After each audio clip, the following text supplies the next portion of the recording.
दोस्तों, आपने देश भर में ऐसे कई रहस्यमयी किले या हैरान कर देने वाले प्राचीन गढ़ या हवेलियां देखी होंगी और शायद आप इससे काफी रोमांचित भी हुए होंगे। लेकिन दोस्तों, आपको रोमांच और दहशत दोनों को देखना है तो आपको राजस्थान जरूर आना चाहिए। जो लोग कहते हैं कि भूत या पैरानॉर्मल एक्टिविटी जैसा कुछ नहीं होता, उन्हें एक बार हमारे इस वीडियो को पूरा जरूर देखना चाहिए। और उन लोगों को चाहिए कि हम जिस महल की बात कर रहे हैं, जिस गढ़ की बात कर रहे हैं, वहां जरूर जाएं, जहां पर लोगों ने नहीं बल्कि सरकार ने बाकायदा बाहर बोर्ड लगाकर लोगों को ये चेतावनी दी है कि सूर्यास्त से पहले लोग किले से बाहर निकल जाएं। उनके साथ रात के समय भूतिया किला होने की वजह से कुछ भी अनिष्ट हो सकता है। जी हां, आपको विश्व में किसी भी किले में ऐसी सरकारी चेतावनी देखने को नहीं मिलेगी।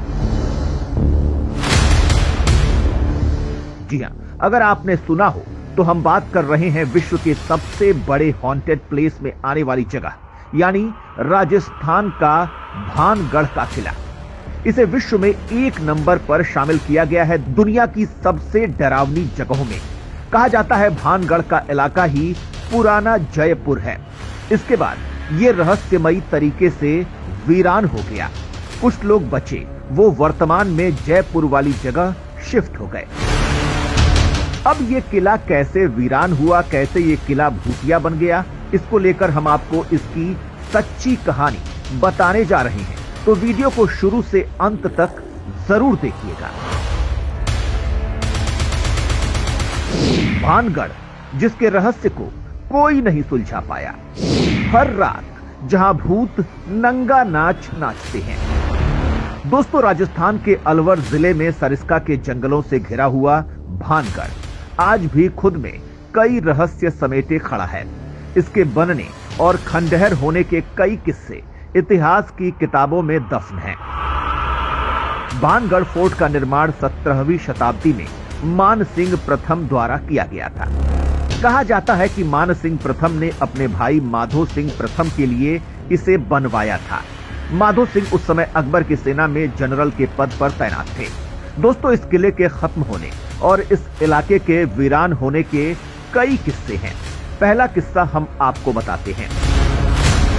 दरअसल भानगढ़ का किला शापित है और इसे गुरु बालूनाथ नाम के साधु ने श्राप दिया था।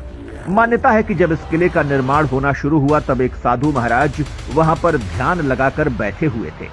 राजा ने उनसे अनुरोध किया कि वो यहाँ किला बनवाना चाहते हैं। साधु ने किला बनाने की इजाजत देते हुए शर्त रखी कि किले की छाया उन्हें न छुए। राजा ने हामी भर दी, लेकिन जब किला बनकर तैयार हुआ तो उसकी छाया साधु पर पड़ गई। इससे नाराज होकर साधु ने श्राप दे दिया। कहा जाता है कि साधु के श्राप से पूरा गांव नष्ट हो गया था। इसके बाद ये इलाका आज भी वीरान है। यहाँ पर किसी तरह की कोई बसावट नहीं है। वहीं भानगढ़ के किले से जुड़े ऐसे कई किस्से हैं जो इसे भुतहा बताते हैं। स्थानीय लोगों के मुताबिक एक बार 3 लड़कों ने सूर्यास्त के बाद भानगढ़ के किले में रहने का फैसला किया। वो इलाके की वास्तविकता जानना चाहते थे। लेकिन उस शाम कुछ ऐसा हुआ कि एक लड़का कुएं में गिर गया। किसी तरह अन्य 2 लड़कों ने उसे बाहर निकालकर उसकी जान बचाई। सभी भानगढ़ से निकलकर भागे, लेकिन इस दौरान तीनों की सड़क दुर्घटना में मौत हो गई। इस तरह के किस्सों के बाद भानगढ़ के किले के अंदर रात में रहना प्रतिबंधित है। ASI यानी भारतीय पुरातत्व सर्वेक्षण ने एक बोर्ड लगाकर चेतावनी दी है कि भानगढ़ किला परिसर में सूर्यास्त के बाद से सूरज उगने तक न रहा जाए। कहा जाता है कि जो कोई भी आज तक रात में किले के अंदर रहने में कामयाब रहा, वो वहां की कहानी बताने लायक नहीं रहा। एक खूबसूरत रानी और तांत्रिक का श्राप। भानगढ़ के विनाश के और भी कई किस्से प्रचलित हैं, लेकिन सर्वाधिक चर्चित कहानी यह है कि इस राज्य में तांत्रिकों, साधुओं और ज्योतिषियों को बेहद सम्मान हासिल था। महाराजा छत्तर सिंह की रानी रत्नावती तीतरवाड़ा की बेटी थी। वो बेहद रूपवती तो थी ही, तंत्र मंत्र की विधाओं में भी पारंगत थी।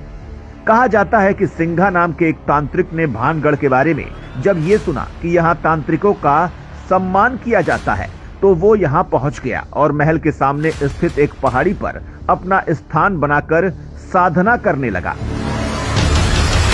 जाने कैसे कभी उसने पहाड़ी से रानी को देख लिया और उनके सौंदर्य पर मोहित हो गया। वो अच्छी तरह से जानता था कि बिना तांत्रिक शक्तियों का प्रयोग किए रानी तक पहुंच पाना भी असंभव है। दूसरे उसे ये भी पता था कि जिसे वो पाना चाहता है वो कोई साधारण स्त्री नहीं है, बल्कि उसी राज्य की रानी है जहां उसे आश्रय मिला हुआ है। राजा को यदि उसके प्रयासों की भनक भी मिल गई तो उसके प्राण बचाने वाला कोई नहीं होगा। इन सब के बाद भी वो रानी को मन से नहीं निकाल पा रहा था। अंततः इस शेवड़ा तांत्रिक ने अपनी तांत्रिक विद्या के द्वारा ही रानी रत्नावती को वश में करने का फैसला किया। उसने कई बार छोटे मोटे प्रयास किए, लेकिन वो सफल न हो सका। अपनी लगातार असफलताओं के कारण रानी को पा लेने की इच्छा उसके मन में बदला लेने की हद तक बढ़ती जा रही थी। दूसरी ओर सिंघा को इस बात का रत्ती भर भी ज्ञान नहीं था कि रानी रत्नावती भी तंत्र विद्या की अच्छी जानकार है। ये बात ना मालूम होने के कारण ही तांत्रिक अंत में वो भूल कर बैठा, जिसके कारण न केवल वो अपनी मृत्यु का बल्कि भानगढ़ के विनाश का भी कारण बना। हुआ ये कि रानी को हासिल न कर पाने की खींच और कई विफल प्रयासों के बाद उसने अपना आखिरी दांव खेला। सिंघा ने रानी की एक दासी को अपनी कुटिल चाल का हिस्सा बनाया। ये दासी जब बाजार से राजमहल जा रही थी तो तांत्रिक ने अपने वशीकरण मंत्र से बंधे तेल का एक कटोरा उस दासी को ये समझा कर दिया कि हम तंत्र सिद्ध बाबा हैं। रानी को ये तेल दे देना और उन्हें ये समझाना कि इस तेल का उपयोग अपने शरीर पर करें, इससे उनका कल्याण होगा। राजमहल में पहुंचकर दासी ने तेल का कटोरा रानी के सामने रखा और जो भी घटित हुआ था वो रानी को बताया। साथ ही उस तांत्रिक बाबा का हुलिया भी बयां किया। रानी ने तेल को परखने के लिए उस पर अपना मंत्र डाला। तेल घूमने लगा। अपनी सिद्धि से रत्नावती ने जान लिया कि तेल में वशीकरण के साथ ही मारक मंत्र और तंत्र का प्रयोग किया गया है। रानी को समझ आ गया कि तांत्रिक ने उसे अपने मोह पाश में बांधने के लिए ही ये तेल दासी के हाथों भिजवाया है। रानी के क्रोध की सीमा न रही और इसी गुस्से में उसने उसी समय अपने सामने रखी तेल की कटोरी पर सिद्ध मारक मंत्र पढ़कर वहीं से सामने वाली पहाड़ी पर फेंका, जहां बैठा वो तांत्रिक अनुष्ठान कर रहा था। तेल एक भयानक आवाज के साथ शिला के रूप में वहां से उड़ा और कहर बनकर तांत्रिक के ऊपर टूट पड़ा और सिंघा वहीं मृत्यु को प्राप्त हुआ। कहते हैं कि मरने के पहले वो श्राप दे गया कि मंदिरों को छोड़कर सारा भानगढ़ नष्ट हो जाएगा और सभी लोग मारे जाएंगे। भानगढ़ के आसपास के गांवों के अनेक लोग मानते हैं कि तांत्रिक के श्राप के कारण ही किला सहित सभी इमारतें खंडहर हो गईं, लेकिन मंदिरों का कुछ नहीं बिगड़ा। कुछ लोगों का विश्वास है कि इस श्राप से अकाल मृत्यु को प्राप्त हुए लोगों की आत्माएं आज भी यहाँ भटकती हैं और इस जगह के भुतहा होने और फिर से न बस पाने का यही कारण माना जाता है। भानगढ़ और अजबगढ़ के बीच भयंकर युद्ध। भानगढ़ को लेकर कई किस्से मशहूर हैं। एक ऐसा ही किस्सा है कि भानगढ़ और अजबगढ़ का विनाश दो राजपूत सामंतों के मुसलमान बनने से हुआ। इतिहासकार प्रोफेसर आर.एस. खंगरौत के अनुसार राजपूत से मुसलमान बने मोहम्मद कुलीन और मोहम्मद दलहीज भानगढ़ और अजबगढ़ के शासक बने। इसी समय दिल्ली में मुगलों की ताकत को कमजोर देखकर जय सिंह द्वितीय ने भानगढ़ और अजबगढ़ पर हमला कर दिया। इतना ही नहीं बल्कि मुसलमान बने दोनों राजाओं को मौत के घाट उतारकर इनके राज्यों को तहस नहस करके खंडहरों में बदल दिया।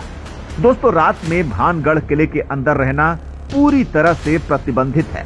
भारतीय पुरातत्व सर्वेक्षण ने भानगढ़ के कई स्थानों पर लोगों को सूर्यास्त के बाद और सूरज उगने से पहले परिसर में रहने के खिलाफ चेतावनी देने के लिए बोर्ड भी लगाए हैं। स्थानीय लोगों के अनुसार जो कोई भी रात में किले के अंदर जाने में कामयाब रहा, वो अपनी कहानी बताने के लिए कभी नहीं लौटा, क्योंकि ऐसा माना जाता है कि रात में आत्माएं वहां घूमती हैं। इसको लेकर अक्सर चर्चा होती रहती है। हालांकि इस पुराने किले के भूतिया सुंदरता से कोई इनकार नहीं कर सकता। लंबे समय से चले आ रहे एक युग का स्थायी प्रमाण, सत्य और कल्पना के रहस्यों में डूबा भानगढ़ किला देखने लायक जगह है।